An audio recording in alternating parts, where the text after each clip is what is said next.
ulangi. Sekarang kita akan melanjutkan pembahasan tentang lanjutan aplikasi, ya. Oke, lanjutan aplikasi untuk fungsi yang nonlinear. Kita masih bahas untuk kuadratik dan kubikal seperti itu.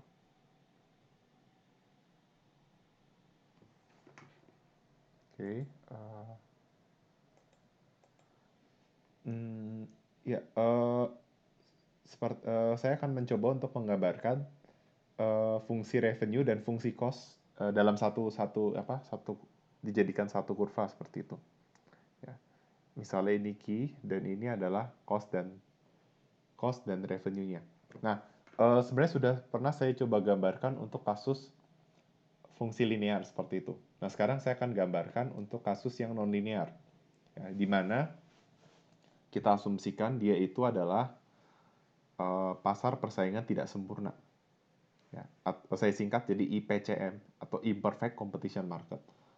Ciri khas dari Imperfect Competition Market adalah price-nya linear sehingga menyebabkan revenue function-nya itu kuadratik seperti itu. Lalu saya juga mengasumsikan bahwa cost function-nya itu digambarkan dengan cubical cost function. Cubical cost function. Sehingga fungsi revenue-nya akan seperti ini.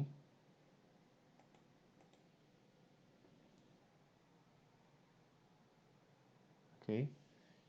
Di mana ini adalah revenue maksimumnya. Lalu saya akan gambarkan fungsi cost. Ini revenue ya. Terus saya akan gambarkan fungsi cost-nya.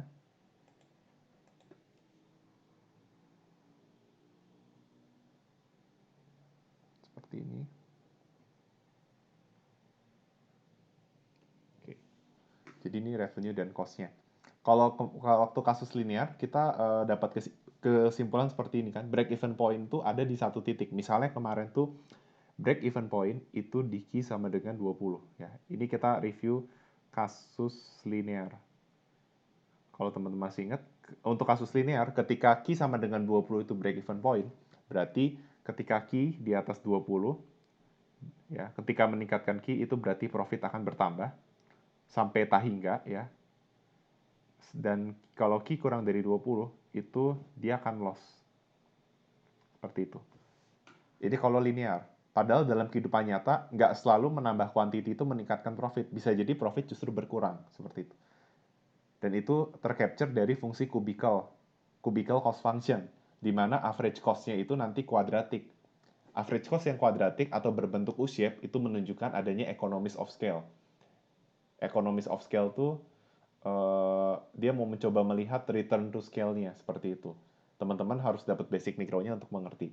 Tapi yang jelas kalau fungsi kubikel berarti akan ada dua sebenarnya saya bisa bahas juga bahwa nanti ada kerugian maksimum dan keuntungan maksimum. Tapi saya nggak akan bahas itu di materi ini karena ya akan dibahas setelah UTS ketika teman-teman sudah dapat materi diferensial. Tapi yang saya mau tekankan di sini terkait dengan pertemuan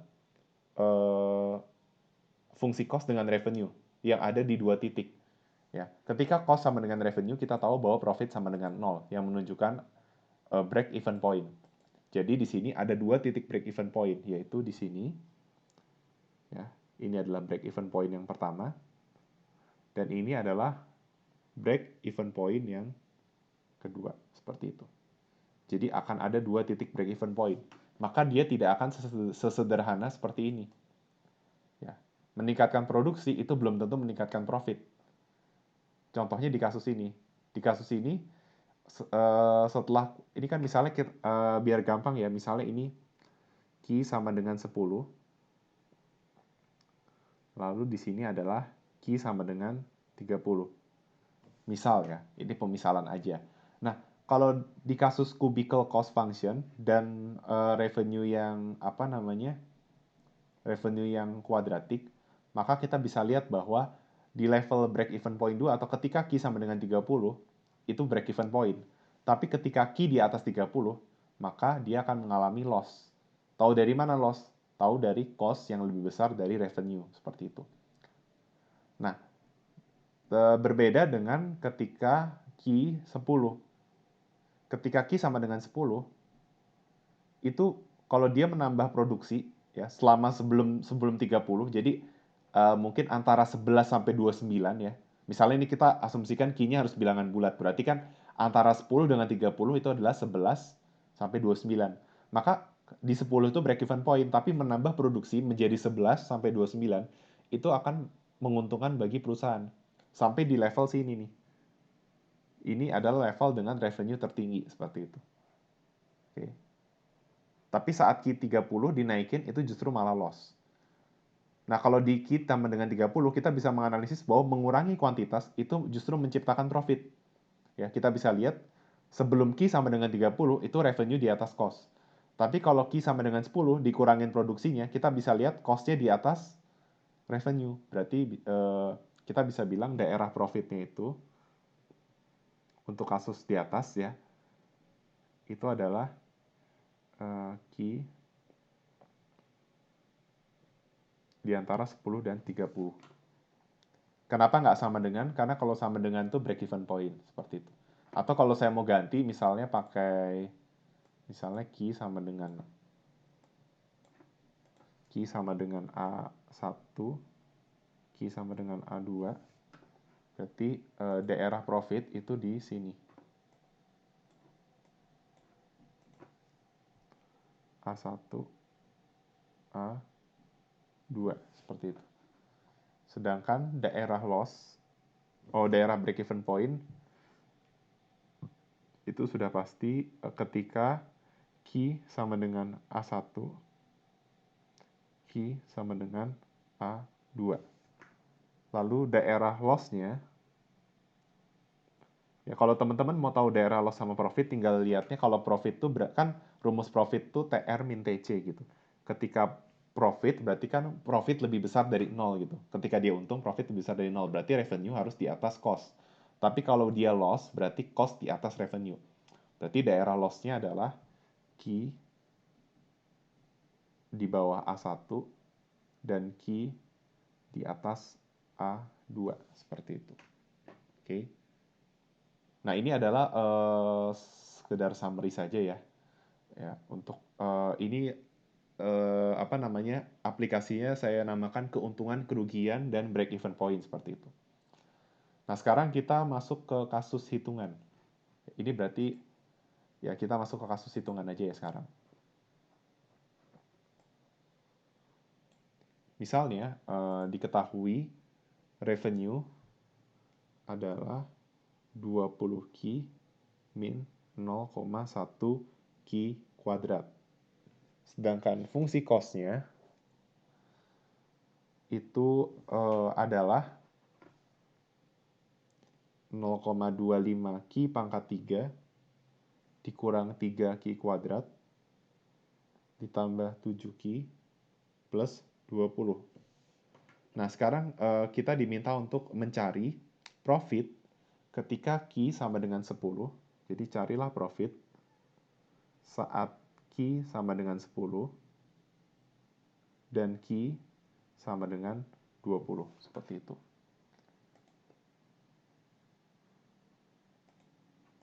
Berarti kita cari dulu persamaan profitnya, yaitu revenue dikurang cost. Ya, langsung aja dikurangi, nanti teman-teman dapat hasilnya 0,25 Q pangkat 3. Terus Q kuadratnya ada ini sama ini, itu jadi apa namanya? Jadi sebesar 2,9 ya kan, min 0,1 dikurang minus 3, berarti min ketemu min jadi plus, jadi plus 2,9 Q kuadrat ditambah 13 Q, ya kan, dari 20 kurang 7 Q dikurang 20. Ini adalah rumus profitnya.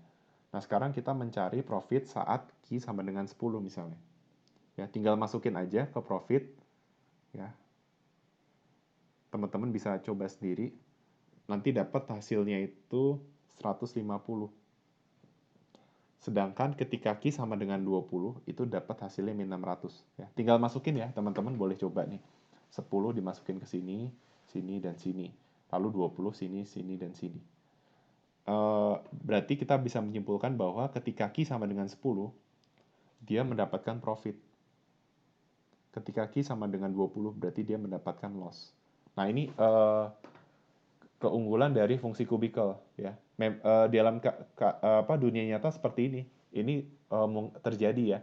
Ketika dia produksi di level tertentu, misalnya dia dapat profit, tapi ningkatin produksi itu justru bisa loss ya. Dan itu, kalau fungsinya linear ini nggak akan bisa tergambarkan. Ini hanya bisa digambarkan kalau fungsi cost-nya itu kubikel cost function seperti itu. Ya. Jadi itu adalah untuk kasus keuntungan, kerugian, break even point kalau fungsi cost-nya itu kubikel dan revenue-nya itu adalah kuadratik seperti itu. Kalau revenue-nya nggak kuadratik juga bisa digambarkan juga. Cuma ini kan kita bicara dalam kasus hubungan nonlinear ya. Jadi kita membuat keduanya jadi nonlinear seperti itu. Berarti kita mengasumsikan dia pasar persaingan tidak sempurna karena hanya pasar persaingan tidak sempurna yang revenue-nya bisa seperti ini. Kalau pasar persaingan sempurna, revenue-nya sudah pasti linear. Seperti itu. Oke, kita akan sebenarnya masih ada banyak aplikasi ya. Saya akan langsung masuk ke yang terakhir adalah fungsi produksi ya.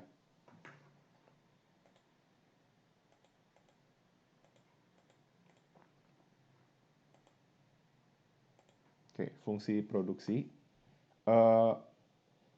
Fungsi produksi sebenarnya masih ada kayak fungsi utilitas segala macam, tapi itu di skip aja ya. Kita masuk ke fungsi produksi. Misalnya, ya jadi yang perlu kita ketahui tentang fungsi produksi itu ini. Pertama, misalnya produk total gitu. Produk total itu bisa kita simbolkan dengan Q gitu. Lalu ada produk rata-rata, berarti dia mau mencari average productivity, itu rumusnya, misalnya kita mau cari produktivitas labor, ya, misalnya inputnya adalah labor.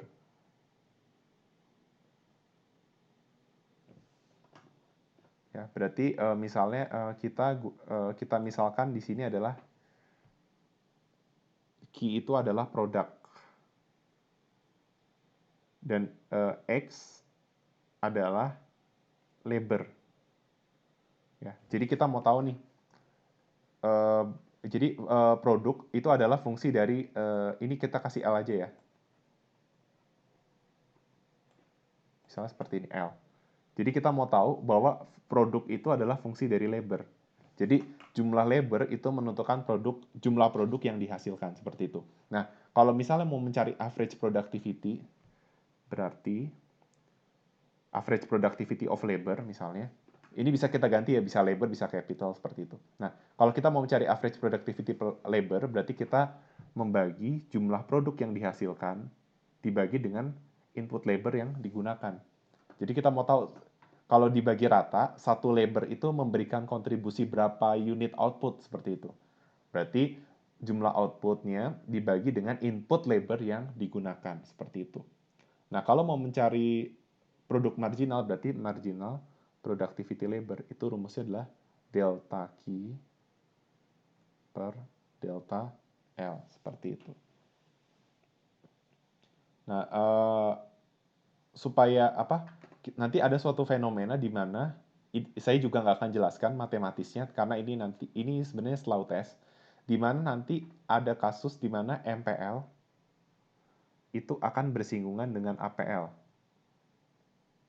Ya. Ini menunjukkan APL yang maksimum. Nah, ketika APL maksimum berarti bisa dibilang perusahaan mencapai produktivitas tertinggi. Apa yang dimaksud dengan produktivitas tertinggi? Produktivitas tertinggi artinya di level tersebut kontribusi per satu labor, ya kalau kita bagi jadi satu labor itu kontribusinya tertinggi. Misalnya sebelumnya dia cuma satu labor berkontribusi 3 unit. Maka misalnya perusahaan tersebut bisa mencapai 5 unit di maksimum. Nah, berarti itu adalah produktivitas maksimum dia, yaitu ketika satu labor itu kalau di rata-rata bisa menghasilkan 5 unit barang. Nah, APL maksimum itu tercapai ketika MPL bersinggungan dengan APL. Dan ini bisa kita buktikan secara matematis tetapi membutuhkan turunan seperti itu. Dan itu nggak akan dibahas sekarang. Ya, yang jelas ketika MPL dan APL bersinggungan, maka kita harus mempunyai fungsi produksi yang kubikal. Ya, sama seperti kasus cost function. Kalau fungsi cost-nya kubikal, berarti average cost-nya bisa kuadratik. Nah, supaya APL-nya kuadratik, berarti QL-nya harus kubikal seperti itu. Kenapa APL harus kuadratik dan MPL harus kuadratik? Karena nanti dia harus bertemu seperti ini. Nah, karena nanti dia fenomenanya seperti ini. Misalnya ini marginal produknya. Nah, ini adalah average produknya nih. Nah, seperti inilah kurang lebih. Ini kan berarti MPL dan APL itu adalah kuadratik. Ya.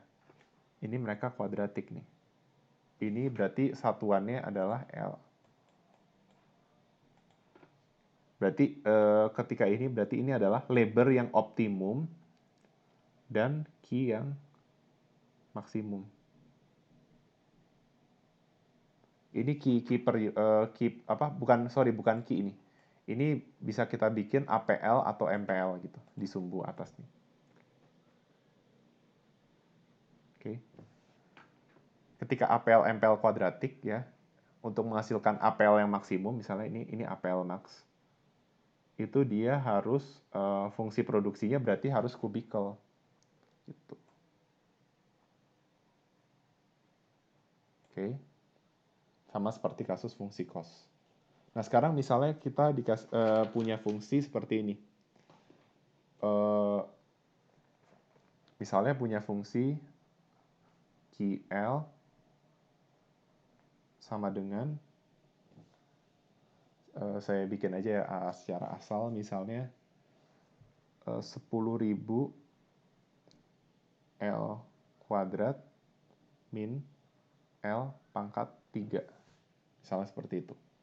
Berarti kalau kita mau mencari average productivity labor, berarti QL dibagi dengan L. Hasilnya adalah 10.000 L dikurang L kuadrat. Seperti itu. Lalu berarti kalau kita mau mencari misalnya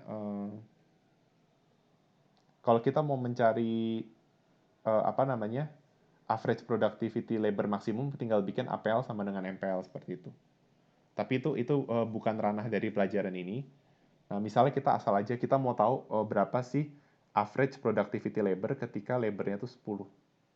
Berarti APL sama dengan 10.000 dikali 10 dikurang 10 kuadrat.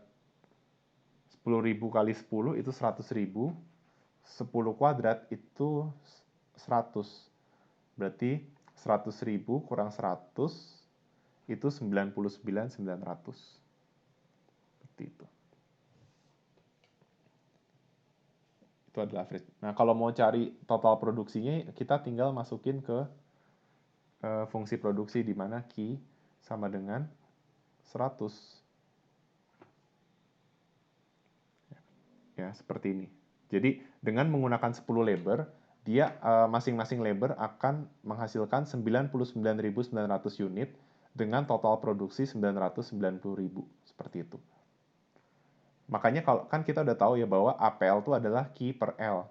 Berarti kita juga bisa dapat rumus kalau APL itu adalah Q per L, berarti kita dapat rumus Q adalah APL dikali L, seperti itu. Oke. Itu adalah penerapan untuk fungsi produksi. Ya. Sekarang kita akan melanjutkan dengan saya sepertinya mau kasih satu contoh lagi ya aplikasi ya. Ini kurva transformasi produk. Ya, product transformation curve atau production possibility curve. Ini kalau teman-teman belum dapat mikro pasti kurang ngerti, tapi nggak apa-apa ya. Kita Jadi teman-teman pada saat belajar matematika ekonomi ya, sebenarnya itu lebih banyak aplikasi di pengantar ilmu ekonomi mikro, ataupun nanti mikroekonomi lanjutan. Seperti itu. Jadi kalau mungkin teman-teman belum dapat basic mikronya, nggak apa-apa kalau masih merasa bingung, seperti itu. Production Possibility Curve, atau disingkat dengan PPF. Ini adalah kurva yang menunjukkan, jadi kurvanya menyederhanakan ya, ceritanya suatu perusahaan itu hanya memproduksi 2 barang. Nah, kurva Production Possibility Curve menunjukkan kombinasi produksi yang dapat dilakukan oleh perusahaan. Jadi, alokasi kedua barang yang bisa diproduksi oleh perusahaan. Seperti itu. Jadi selama ini seperti halnya budget constraint. Kalau budget constraint kan berarti kan dia kurva yang menunjukkan anggaran yang dapat dibelanjakan, seperti itu. Anggaran yang digunakan untuk membeli kedua macam barang, seperti itu. Nah, kalau ini adalah produksinya. Misalnya ini adalah barang T dan ini adalah barang S, seperti itu. Nah, berarti production possibility curve menunjukkan kombinasi barang T dan S yang bisa dikonsumsi. Ya, umumnya bentuknya tuh seperti ini. Oke. Jadi ada trade-off antara memproduksi barang T dan barang S. Jadi ketika dia ingin meningkatkan produksi barang T, maka dia harus menurunkan produksi barang S. Begitu pula sebaliknya. Oke. Kalau di pengantar ilmu ekonomi mikro, itu biasanya tidak ada persamaan production possibility curve-nya gitu. Tetapi apa namanya? Ini curve PPF itu singkatnya frontier ya, itu sama aja. Nah, tapi biasanya kalau di P mikro itu cuma dikasih tabel aja. Jadi kalau T sekian, S-nya sekian, T-nya sekian, S-nya sekian, seperti itu. Tapi tetap berlaku kalau T-nya mau ditambah, S-nya harus dikurangi. Karena ada yang namanya trade-off. Nah, selama perusahaan memproduksi di level ini, ya, di level yang ada kurvanya, berarti perusahaan tersebut bisa kita katakan efisien. Karena dia menggunakan seluruh resource-nya untuk memproduksi barang T dan barang S. Seperti itu. Tetapi ketika dia memproduksinya di bawah kurva, ya misalnya di sini atau di sini gitu, itu berarti dia inefisien. Karena dia tidak menggunakan seluruh resource-nya untuk memproduksi kedua kombinasi barang. Ya. Kan efisien itu artinya kan dia menggunakan seluruh resource yang ada kan. Menggunakan seluruh resource yang ada untuk memproduksi seperti itu. Jadi ketika dia dikatakan inefisien kalau dia produksinya di bawah kurva ini. Nah, tetapi di atas kurva ini kita sebut dengan daerah yang tidak dapat dijangkau. Ya, karena ini adalah pembatasnya. Di luar pembatas ini dia nggak bisa produksi lebih banyak, seperti itu. Nah, sekarang misalnya kita punya persamaan production possibility frontier atau production possibility curve seperti ini. 4S kuadrat ditambah 6,25 T kuadrat sama dengan 40.000. Ya. Seperti itu. Ini biasanya jumlah labor ya. Jadi ceritanya perusahaan punya 40.000 labor dan 40.000 labor ini mengerjakan sebanyak ini kayak gitu. Tapi ya memang untuk menyederhanakan biasa linear, tapi kita pakai non linear karena umumnya kurvanya seperti ini. Nah, sekarang kita mau tahu berapa T maksimum dan S maksimum yang bisa diproduksi oleh perusahaan. Berarti kalau kita mau tahu T maksimum yang dapat diproduksi perusahaan, maka ini ceritanya T-nya itu tas, S-nya sepatu ya. Misalnya kita bikin T itu adalah tas, S adalah sepatu. Maka kita bikin dulu misalnya T sama dengan 0. Berarti kan dapat 4S kuadrat sama dengan 40.000. Berarti S kuadrat sama dengan 10.000. Berarti S plus minus 100. Kita tahu namanya kuantitas barang nggak mungkin negatif, jadi bisa disimpulkan bahwa S sama dengan 100. Berarti kesimpulan yang kita dapatkan adalah ketika perusahaan menggunakan seluruh resource yang dia punya untuk memproduksi sepatu, dengan kata lain dia tidak memproduksi tas sama sekali, maka dia dapat memproduksi sepatu sebanyak 100 unit, seperti itu. Nah, bagaimana kalau dia hanya memproduksi tas? Berarti kalau dia hanya memproduksi tas, berarti sepatu itu 0 unit. Berarti bikin S sama dengan 0. Berarti 6,25 T kuadrat sama dengan 40.000. Seperti itu. Nanti dapat T kuadrat adalah 6.400. T-nya juga plus minus 80. Kita tahu kuantitas barang pasti positif. Nah, jadi kita tahu bahwa jumlah tas yang bisa diproduksi itu secara maksimum adalah 80. Ini bisa kita sebut T max. Ini kita sebut dengan S max. Ya. Jadi jumlah sepatu maksimum dan jumlah tas maksimum yang dapat diproduksi seperti itu. Nah, kita bisa juga mengetahui jika kita ingin misalnya memproduksi tas sebanyak 60 unit. Ya, jadi kita mau tahu berapa sih kalau saya kurangi tas saya misalnya kan kalau maksimumnya tas itu produksi 80. Nah, kalau saya hanya mau memproduksi tas sebanyak 60 unit, berapa sepatu yang bisa saya produksi? Nah, berarti kalian tinggal masukin aja angka 60 ke persamaan ini ya di bagian T. Berarti 4S berarti ketika T sama dengan 60, maka 4 S kuadrat ditambah 6,25 dikali 60 kuadrat sama dengan 40.000 ya.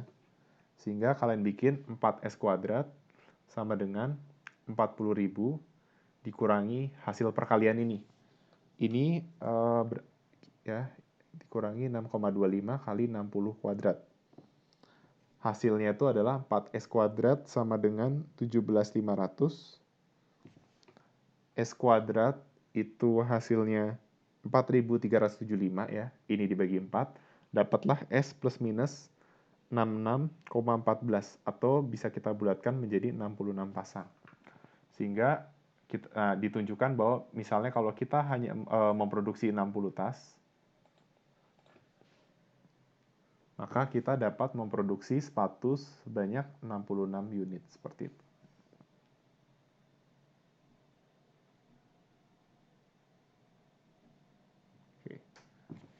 Oke, paling tambahan aplikasinya untuk fungsi fungsi nonlinear seperti itu aja. Nah, sekarang kita akan masuk ke pembahasan untuk fungsi eksponensial. Oke. Jadi jadi yang nonlinear yang kita pelajari itu selain kuadratik sama kubikal, kita juga belajar fungsi eksponensial. Oke, sekarang saya akan menjelaskan tentang fungsi eksponensial dan fungsi logaritmik. Nah, sebenarnya bukan fungsi logaritmik, lebih tepatnya saya nanti hanya menjelaskan skala logaritma dalam menggambar kurva. Kalau teman-teman mau tahu bentuk kurva logaritma, teman-teman bisa coba sendiri ya. Jadi misalnya bikin y sama dengan logaritma x gitu. Lalu teman-teman isi misalnya x sama dengan 10, lalu pokoknya teman-teman bisa ikutin cara seperti yang aku akan terangin ini untuk kasus fungsi eksponensial. Ya, ini seperti ini nih, fungsi eksponensial.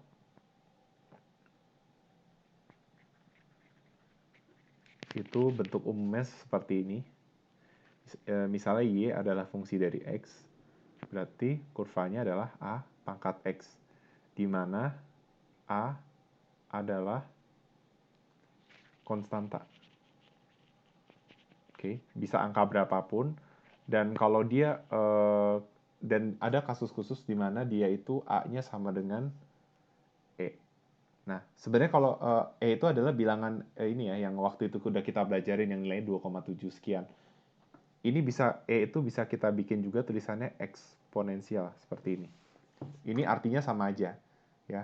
Jadi misalnya kalau teman-teman dapat seperti ini, itu artinya adalah eksponensial kuadrat. Artinya 2,7 sekian itu dikuadratin seperti itu.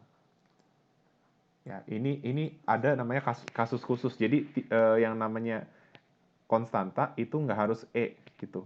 Tapi kalau E berarti dia khusus, kasus khusus. Ya, yang jelas nilai A itu sudah pasti konstanta. Angka berapapun bebas. Ya. Misalnya kita punya bilangan, contohnya yang sederhana aja, misalnya Y sama dengan 2 pangkat T. Nah, ini teman-teman nanti bisa coba untuk kasus logaritma. Jadi kalau teman-teman mau gambar kurva, pada dasarnya teman-teman cukup, uh, atau jangan 2 pangkat T deh, 2 pangkat X ya. Nah, jadi yang teman-teman perlu lakukan adalah memasukkan nilai X. Misalnya X sama dengan 0, lalu teman-teman akan dapat nilai Y-nya, seperti itu. Nah, dari nanti akan dapat informasi titik-titik, itu bisa disambungkan ya. Misalnya X sama dengan 0, itu dapat Y-nya sama dengan 1. Kalau X sama dengan 1, dapat Y-nya adalah 2. Kalau X sama dengan 2, Y-nya sama dengan 4. Kalau X sama dengan 3, Y sama dengan 8. Nah, dari informasi ini kita bisa bikin kurvanya.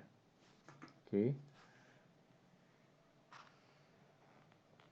Ini X, ini Y. 2, 3. Nah, kalau gambarnya bagus nanti seperti melengkung gini. Gitu. Ya, jadi agak seperti ini. Oke. Ini adalah Y sama dengan 2 pangkat X. Jadi kurva eksponensial tuh bentuknya seperti itu. Oke. Nah, kalau itu adalah kurva eksponensial. Nanti teman-teman bisa coba untuk kasus Y sama dengan E pangkat X, seperti itu.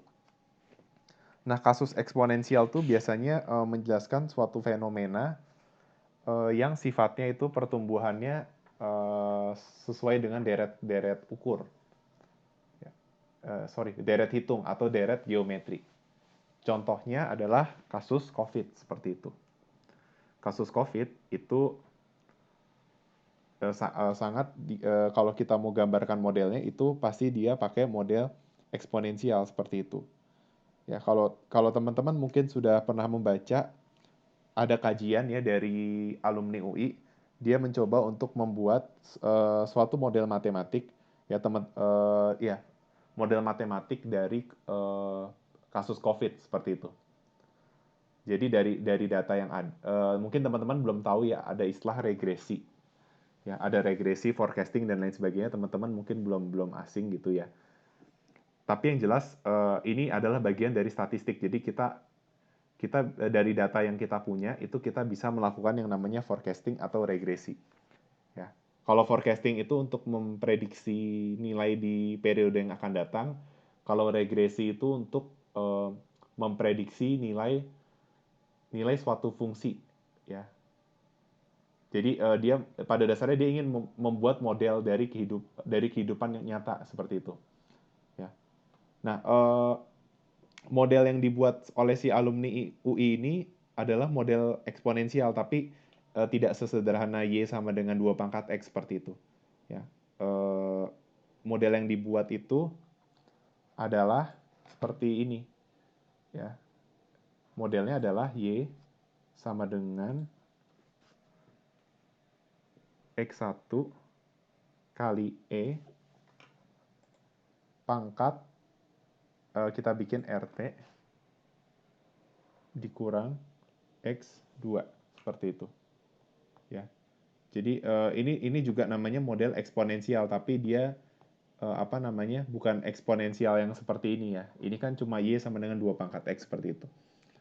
Nah, X1 X2-nya itu ada nilainya ya. Nilainya itu adalah sebesar 20,5 X1-nya itu adalah X1-nya itu adalah 20,536. Lalu R-nya itu adalah 0,145. X2-nya adalah 23,542. Seperti itu. Nah, kalau ini ceritanya jadi dia kan punya data nih. Ya, Indonesia tuh pertama kali mengkonfirmasi kasus COVID. Ya, itu kan 2 orang ya. Itu pada 2 Maret. Oke. Nah, data yang ada di 2 Maret sampai 29 Maret itu diolah ya. Teman-teman belum tahu ya proses pengolahannya tuh pakai metode statistik gitu.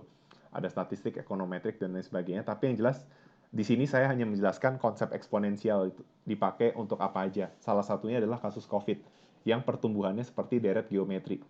Ya, jadi dari data 2 Maret sampai 29 Maret itu dibuat suatu model dari kasus pertumbuhan COVID.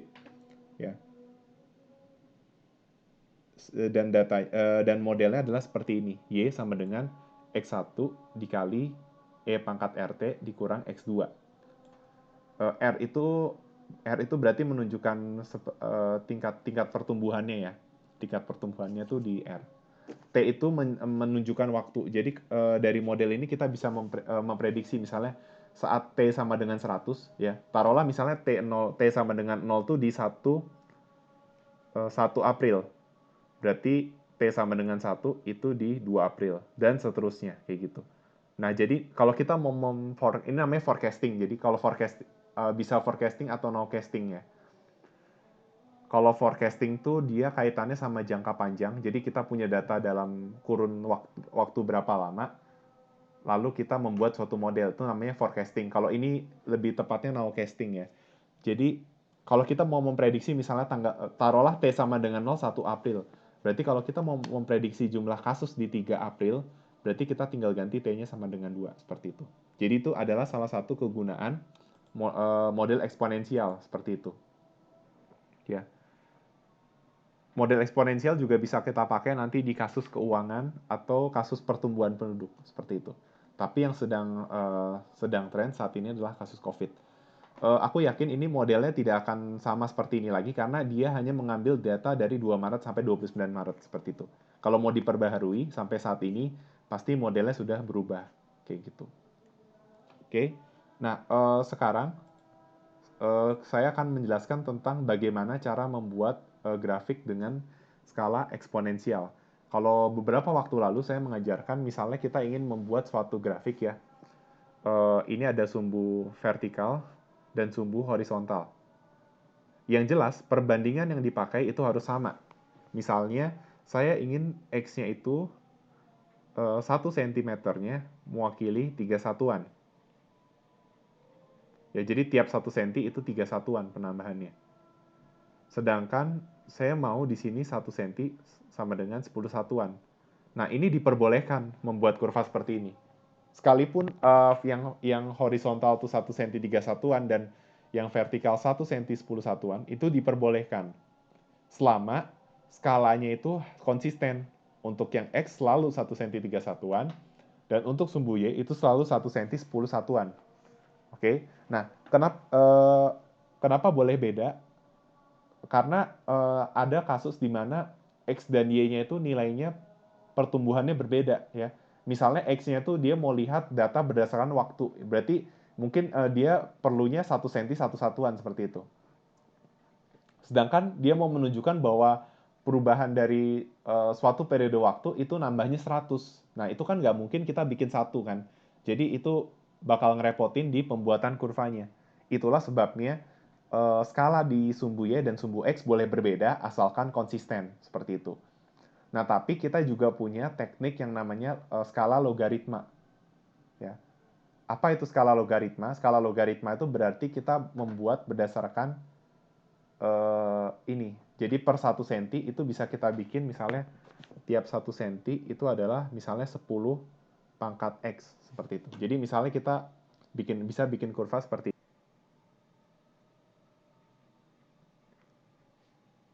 Oh ya, teman-teman juga harus ngerti ya. Biasa kalau ada kurva-kurva itu suka dikasih gini-gini nih. Itu artinya mengabaikan ini ya, mengabaikan aturannya. Karena ada kasus di mana dia dari misalnya aku mau bikin perbandingannya tuh 10. Tapi sebenarnya dari 0 sampai 1800 itu datanya nggak ada. Maka aku bisa bikin dari 0 langsung 1900. Tapi kan aku mau skalanya itu konsisten di sini misalnya 1910, 1920. Nah, supaya nggak kepanjangan, aku bikin seperti ini misalnya. Nah, ini tanda ini tuh mengabaikan aturannya, ya. Dan ini hanya boleh di awal doang seperti ini. Habis itu semua harus konsisten. Misalnya seperti ini.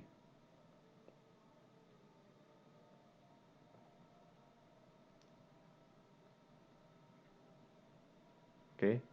Nah, eh, misalnya aku bikin tiap 5 tahun ya.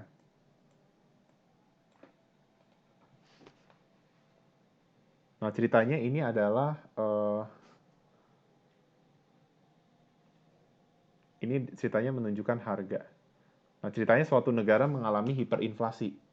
Ya, kita tahu hiperinflasi kalau teman-teman udah pernah dengar adalah inflasi yang terjadi di atas 100%. Nah, berarti pertumbuhan harganya sangat pesat. Nah, misalnya pertumbuhan harganya itu dalam skala bisa kita bikin jadi seperti ini misalnya 10 pangkat 1. Jadi ya 10 pangkat 1, 10 pangkat 2, 10 pangkat 3, 10 pangkat 4. Misalnya seperti ini.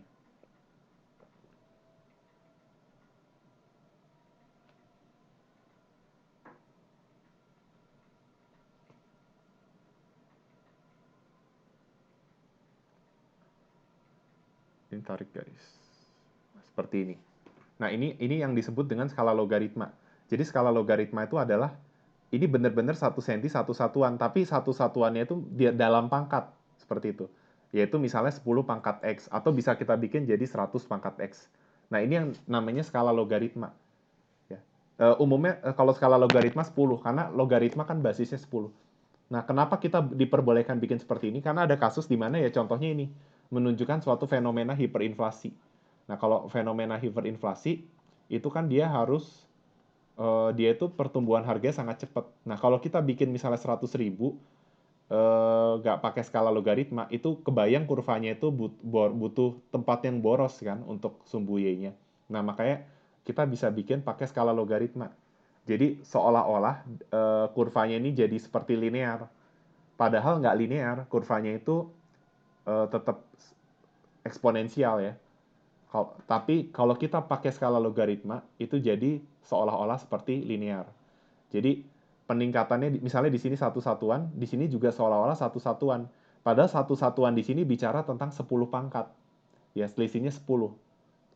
Rasionya itu 10 kalinya. Ya, seperti itu. Itu yang disebut dengan skala logaritma.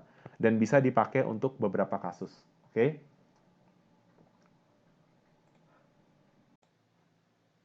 Sekarang saya akan mencoba menjelaskan penggambaran kurva dengan skala logaritma yang saya ambil dari buku MenQ pada chapter 30 yaitu Money Growth and Inflation di halaman 637. Jadi di sini menjelaskan tentang kondisi 4 negara yang mengalami hiperinflasi. Seperti itu. Di sini kita bisa lihat untuk sumbu horizontalnya itu adalah tahunnya, sedangkan sumbu vertikalnya itu menjelaskan tentang indeksnya seperti itu. Indeks harga di mana 100 adalah indeks dasar. Kalau teman-teman udah dapat statistika 1 nanti atau bagi yang sudah mendapatkan 100 itu dalam angka indeks itu menunjukkan angka dasar atau angka mula-mula. Ya, bisa dilihat dari sini nih skala logaritmanya. Dia pakai base year-nya. Jadi ini kan logaritma ya. Ini kan 10 kuadrat, 10 pangkat 3, 10 pangkat 4, 10 pangkat 5. Berarti dia pakai skala logaritma di mana tiap satu tiap satu satuan bisa anggap aja ya tiap satu satuan itu dia atau satu garis itu dia bertumbuh 10 pangkat 1 nambahnya. Perkalian ya 10 pangkat 1. Jadi tiap selisih ini dia dikali 10 gitu. Oke. Kalau yang ini juga sama dikali 10 ya. Kalau yang ini juga, kalau ini dikali 10 juga. Nah, yang ini dikalinya bukan 10 nih. Ini dikali 100. Jadi tiap satu satuan itu kali 10 kuadrat. Oke. Itu contoh penerapan skala logaritma. Jadi teman-teman coba membayangkan kalau kita nggak pakai skala logaritma, maka kurvanya akan sangat panjang ya untuk sumbu vertikalnya. Butuh tempat yang sangat banyak. Jadi ini keuntungan skala logaritma ya. Jadi dia mencoba untuk menjelaskan suatu fenomena eksponensial, tapi dicoba dijelaskan dengan penggambaran yang linear ya, nyaris linear nih. Padahal ini kan hubungannya bukan linear nih. Ya, hubungannya kali 10 pangkat 1 atau kali 10 pangkat 2 seperti itu. Dan untuk yang terakhir, untuk kasus nonlinear, saya akan mencoba melihatkan salah satu contoh penggambaran kurva ya. Jadi misalnya ada soal nih, gambarkan kurva 2x kuadrat dikurang 15x min 8. Maka ini adalah langkah-langkah yang harus teman-teman lakukan. Saya mencari x1, x2-nya dengan diskriminan. Karena dengan diskriminan juga saya akan mendapatkan y puncak seperti itu ya. Jadi dari ini teman-teman bisa lihat nih, diskriminannya segini, lalu x puncaknya segini, y puncaknya segini, lalu ini adalah x12-nya. Jadi x12 dapatnya dari mana? Dari rumus ABC ya, yang saya gunakan. Saya dapat x1-nya 8, x1-nya min 0,5. Ini menunjukkan nilai x1 dan x2 ketika y sama dengan 0, seperti itu. Berarti ketika ada di sini, itu x1, x2-nya ada di 8 sama di min 0,5, seperti itu. Lalu nilai ini itu menunjukkan nilai puncak ya, di mana x puncaknya itu 3,75, y puncaknya adalah min 36125, seperti itu. Jadi gambarnya seperti ini. Ya, langkah-langkah pertama, kita kasih titik untuk x puncak dan y puncak. Ya, dikasih titik seperti itu, lalu kita kasih dua titik yang menunjukkan nilai x1 dan x2. Ya, jadi kurvanya dari x1 menuju titik puncak, lalu naik menuju titik temu ini, seperti itu. Terus kalau kemarin saya sudah mencoba menggambarkan kurva eksponensial yang bukan eksponensial ya, kurva kuadratik. Ya, kita tahu bahwa kurva kuadratik tuh gambarnya seperti ini ya. Nah, seperti U gitu. Nah, sekarang ini kurva kubikel. Ya, Y sama dengan X pangkat 3. Supaya kita mengetahui gambaran secara umum, maka sebaiknya kita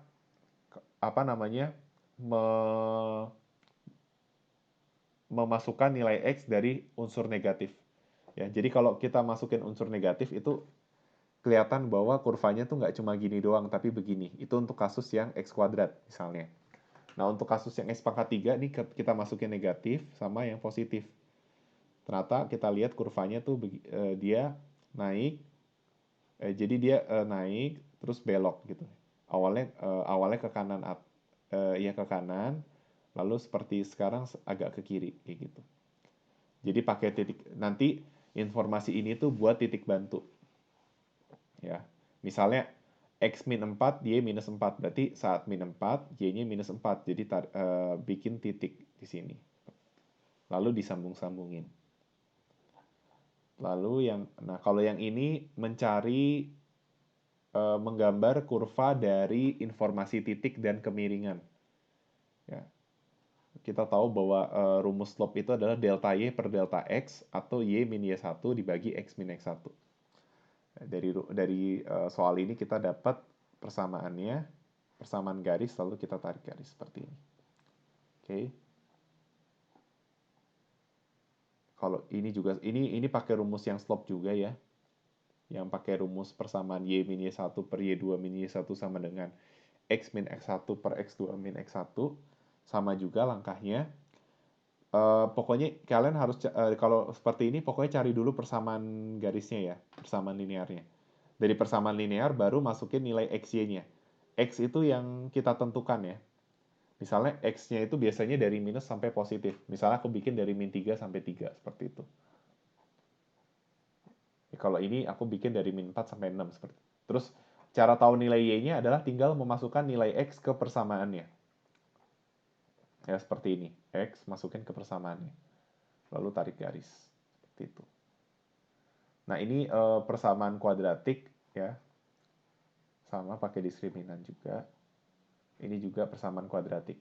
Nah, bisa kita lihat kenapa kurvanya berbeda ya. Kalau yang ini bentuknya U, kalau ini bentuknya N. Kelihatannya dari unsur A-nya ya. Kan Y sama dengan AX kuadrat plus BX plus C. ketika A-nya positif,